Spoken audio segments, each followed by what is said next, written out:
नारायण ने बोला, लक्ष्मी आज शनिवार का दिन है जिस दिन अपन इस दरिद्रता से मिलने के लिए पीपल के पेड़ के नीचे आए हैं। हिंदू धर्म में ये दिन पीपल के वृक्ष के लिए पूजनीय होगा। जो भी शनिवार के दिन पीपल के वृक्ष की पूजन करेगा, दूध चढ़ाएगा या मिष्ठान का भोग लगाएगा, लक्ष्मी और नारायण उसके घर में प्रवेश कर जाएगा। लक्ष्मी और नारायण उसके घर में प्रवेश करेगा। इसलिए नियम बनाया। कौन से दिन का? शनिवार। लक्ष्मी जी बोली, नारायण आपने तो एक दिन का वार लिख दिया। शंकर जी ने 7 वार बनाए हैं, रविवार, सोमवार, मंगल, बुध, गुरु, शुक्र और शनि। ये शिव जी ने बनाया।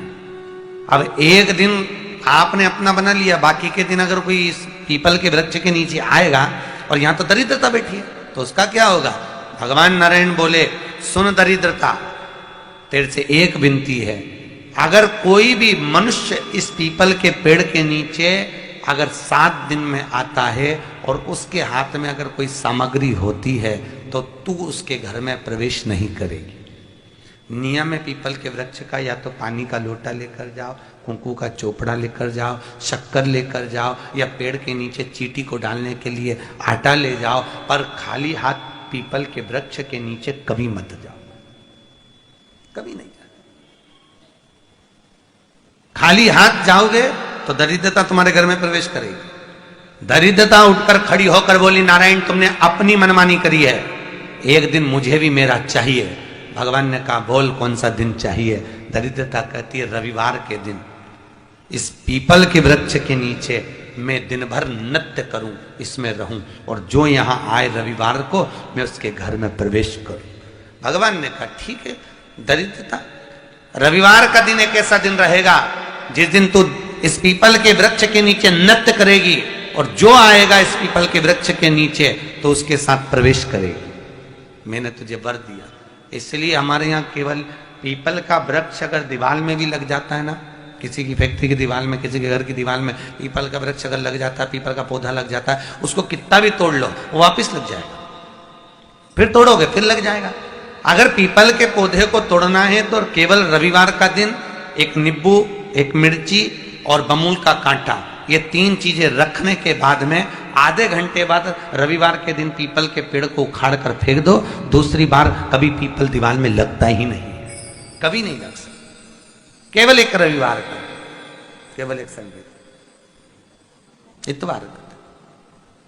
घर में दीवारों पर अगर पीपल लग भी गया है, इसलिए पीपल के वृक्ष को उखाड़ने का, अगर घर में पीपल लगा हुआ है या पीपल का पौधा हमारे घर में लग गया, उसको उतारना, निकालना, लगाना, तो पीपल के वृक्ष को अगर निकाला जाता है तो रविवार के दिन, और अगर पीपल के वृक्ष को कहीं लगाया जाता है तो सोमवार के दिन या मंगलवार के दिन, बुधवार के दिन, इन दिनों में लगा सकते पीपल के वृक्ष कहीं लगाना।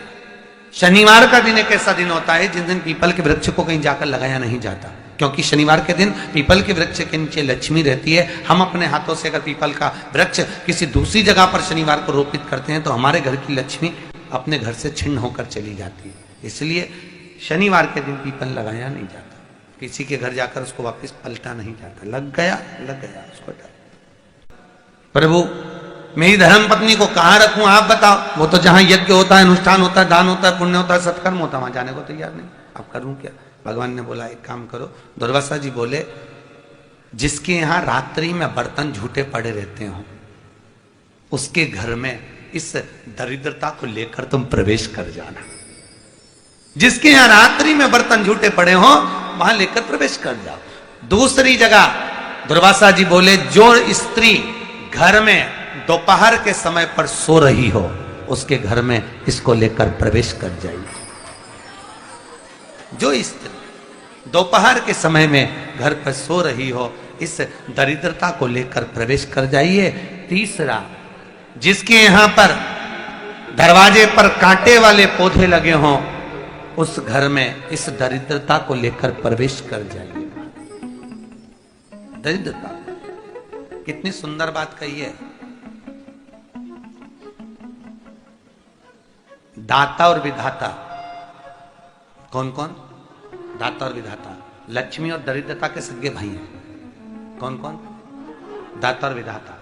दाता को फिटकरी प्रिय है, विधाता को नमक प्रिय है। ये दोनों हमेशा लक्ष्मी को और दरिद्रता को दोनों को समझाते थे, दोनों में प्रेम बढ़ाते थे। आज भी हिंदू धर्म की रीति है। यहां तो ठीक है, जिसके यहां पर भी अगर थोड़ी सी भी परेशानी होती है, थोड़ा सा क्लेश होता है, अशांति होती है, लक्ष्मी नहीं टिक रही हो, काम नहीं बन रहे हो, बहुत प्रयास करा जा रहा हो और हमारा कार्य नहीं होता, तो क्या करते हैं? फिटकरी और नमक को पानी में डाल देते हैं और घर में पोछा लगा देते हैं। आप लोगों ने आजकल फेसबुक पे भी पढ़ा होगा, व्हाट्सएप पे भी पढ़ा होगा। तो क्यों लिखा उसमें? उसका कारण ही केवल ये है कि दाता और विधाता की प्रियता उसमें। माता ख्याति के जो 4 बच्चे हुए, इसमें जो 2 लड़के हैं, दाता और विधाता, उसकी प्रियता उसकी पूर्णता उसमें। अब दुर्वासा जी बोले अपनी धर्म पत्नी को वहां लेकर, जहां कांटेदार पौधे लगे हों वहां पर लेकर प्रवेश कर जाइए। कांटेदार पौधों में उस दरिद्रता का निवास हो गया। कितना विचित्र कथा यहां वर्णन करी है। श्रीमद् भागवत के अंतर्गत जो वर्णन किया कि मृत्यु निश्चित है, दुख जाकर चरणों में गिरा तो कुंद कैश्वर नाम पड़ गया। आप सबको फिर निवेदन करेंगे, रोग, बीमारी, तकलीफ, कष्ट, या फिर कहीं रुपया पैसा अटक गया हो, नहीं निकल रहा हो, किसी व्यक्ति से कोई काम करवाना है, वो काम नहीं कर रहा, कोई फाइल आगे नहीं बढ़ रही है, कोई कार्य अटक रहा है, तो एक जल के पात्र में जल भरकर 5 बेलपत्री शिव जी को समर्पित कर कुंदकेश्वर महादेव का नाम लेकर एक सफेद पुष्प बेलपत्री के ऊपर जो शिव जी को चढ़ाई है उस पर समर्पित कर जल जो लेकर गए हो, अपनी उस कामना को कर कि मेरा ये कार्य अटक रहा है, ये कार्य नहीं हो रहा, कुंदकेश्वर महादेव का नाम लेकर धीरे धीरे जल की धार चढ़ाइए। और एक बात हमेशा याद रखना, फिर निवेदन कर रहे हैं, अच्छे से समझ लेना।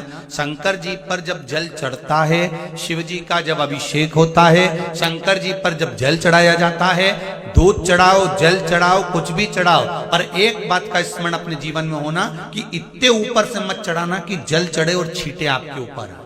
बहुत ध्यान दीजिएगा।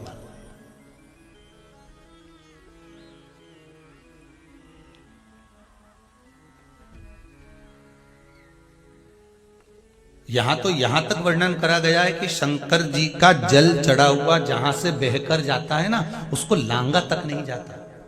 यहां लांगते हैं क्या? नहीं ना, परिक्रमा भी करेंगे तो वहीं से लौट कर वापस उतर जाएंगे। शिव जी का जहां से जल बहकर जा रहा हो, चढ़ा हुआ जल जहां से बहकर जा रहा हो, उसको लांगा तक नहीं जाता। और कई लोग बड़े बड़े आनंद में शंकर जी पे इतनी ऊपर से जल चढ़ाएंगे तो वो छींटे पूरे अपने ऊपर आना चाहिए, शरीर पर आना चाहिए। नहीं नहीं, उसका दोष है महाराज, उसका दोष है।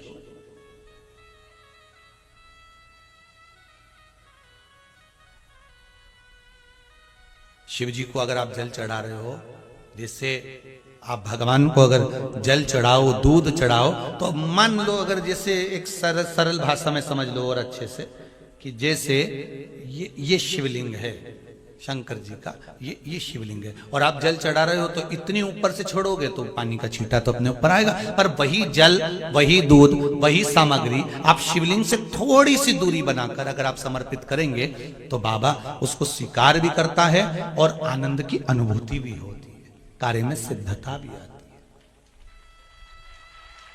कार्य में उसकी सिद्धता भी होती है।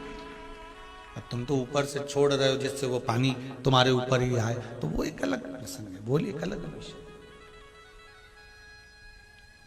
बहुत ध्यान देना महाराज, भगवान को कभी भी कोई भी सामग्री, जैसे भगवान के मंदिर में अगर फूल चढ़ाने जा रहे हो, भगवान के मंदिर में अगर पुष्प समर्पित करने जा रहे हो, तो फूल का मुख अपनी ओर नहीं होना चाहिए। फूल का मुख कहां पर होना चाहिए? जम के बोलो जरा, भगवान की ओर। पर ईमानदारी से बोलना, आप मंदिर में भगवान के, आपके घर में भी फूल चढ़ाती होगी, आप अपने घर में भी भगवान को फूल चढ़ाती होगी, आप अपने मंदिर में फूल चढ़ाती होगी, ईमानदारी से बोलो, आपके फूल का मुख कहां रखती हो? बोलो बोलो जरा जम के, कहां रखती हो? आपकी ओर। भगवान को तो डंडी चुभने के लिए दे देती है, चुभती रहे। भगवान को डंडी तो आप चुभने के लिए दे देती है। और फूल का जो मुख है वो अपनी ओर कर लेती हो। पर हमारे यहाँ शिव महापुराण की कथा कहती है, शंकर भगवान का संबोधन करता है। शिव महापुराण कहती है कि भगवान को आप ये पुष्प का जो भाग है वो शिव जी को दीजिए, वो शंकर को चढ़ाइए, डंडी का भाग अपनी ओर।